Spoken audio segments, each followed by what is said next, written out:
क्या आपने कभी सोचा है, भगवान श्री कृष्ण जो स्वयं ईश्वर थे, उन्होंने कभी अपने जीवन की कठिनाइयों की शिकायत क्यों नहीं की? उनका जन्म कारागार में हुआ। बचपन में उन्हें मारने के लिए बार बार राक्षस भेजे गए। अपने ही लोगों का विरोध सहना पड़ा। महाभारत जैसा विनाश देखा। फिर भी उनके चेहरे की मुस्कान कभी नहीं गई। आखिर ऐसा क्या था जो उन्हें हर परिस्थिति में शांत रखता था?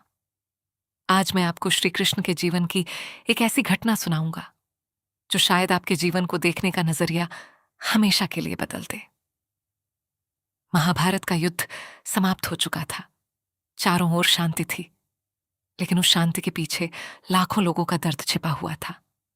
एक दिन अर्जुन ने श्री कृष्ण से पूछा, मधुसूदन, आपने युद्ध से पहले भी मुस्कुराया, युद्ध के बीच भी मुस्कुराए, और युद्ध समाप्त होने के बाद भी आपके चेहरे पर वही शांति है, जबकि मैं हर घटना को याद करके भीतर से टूट जाता हूं। इसका रहस्य क्या है? श्री कृष्ण मुस्कुराए। उन्होंने अर्जुन को अपने साथ नदी के किनारे चलने को कहा। दोनों कुछ दूर तक बिना कुछ बोले चलते रहे। फिर श्री कृष्ण ने नदी की ओर इशारा करके पूछा, अर्जुन, क्या तुम इस नदी को देख रहे हो? अर्जुन ने कहा, हां प्रभु। श्री कृष्ण बोले, इस नदी के सामने कितने पत्थर आते होंगे, कितनी शाखाएं गिरती होंगी, कितनी मिट्टी इसमें मिलती होगी, फिर भी क्या यह बहना छोड़ देती है? अर्जुन ने कहा, नहीं प्रभु, यह तो हर बाधा को पार करके आगे बढ़ती रहती है। श्री कृष्ण ने धीरे से कहा, यही जीवन है। जो हर पत्थर से लड़ने लग जाए वह कभी समुद्र तक नहीं पहुंचता। जो बहना सीख जाता है उसे कोई रोक नहीं सकता। कुछ क्षण मौन रहा। फिर श्री कृष्ण बोले, अर्जुन, तुम्हारा दुख युद्ध नहीं है। तुम्हारा दुख उन घटनाओं को पकड़कर बैठ जाना है जो बीत चुकी हैं। नदी कभी अपने पीछे मुड़कर नहीं देखती। यदि वह हर मोड़ को पकड़कर बैठ जाए तो वह नदी नहीं, एक ठहरा हुआ तालाब बन जाएगी। अर्जुन की आंखें नम हो गईं। श्री कृष्ण ने उसके कंधे पर हाथ रखा और कहा, याद रखो, जीवन का उद्देश्य हर घटना को नियंत्रित करना नहीं, बल्कि हर परिस्थिति में स्वयं को स्थिर रखना है।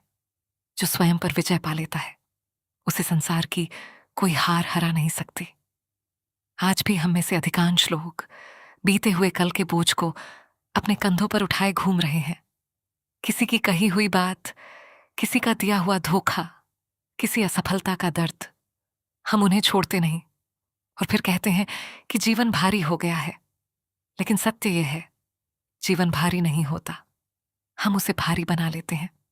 यदि नदी की तरह बहना सीख जाओ तो कठिनाइयां भी तुम्हारा रास्ता नहीं रोकेंगी, वे केवल तुम्हें और मजबूत बना देंगी। इसलिए जो चला गया उसे जाने दो, जो टूट गया उसे स्वीकार करो, और जो तुम्हारे सामने है उसे पूरे विश्वास के साथ जीना शुरू करो।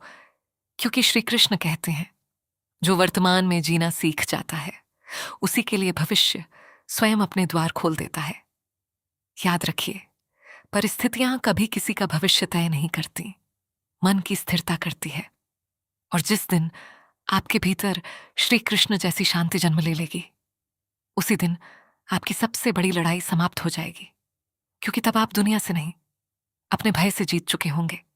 विश्वास हमें वह दिखाता है जो अभी जन्म लेने वाला है। याद रखिए, रात कभी सूरज को रोक नहीं पाती, पतझड़ कभी पेड़ों की कहानी का अंत नहीं होता, और कठिन समय कभी उस इंसान की आखिरी पहचान नहीं होता जिसने हार मानने से इनकार कर दिया हो। इसलिए अगली बार जब जीवन आपको रोकता हुआ दिखाई दे तो घबराइए मत। शायद यह रुकना सजा नहीं, तैयारी है। शायद ब्रह्मांड आपको वह देने से पहले आपको उसके योग्य बना रहा है। क्योंकि जब समय बदलता है तो केवल परिस्थितियां नहीं बदलती, इंसान भी बदल जाता है। और कई बार यही बदलाव जीवन का सबसे बड़ा चमत्कार बन जाता है।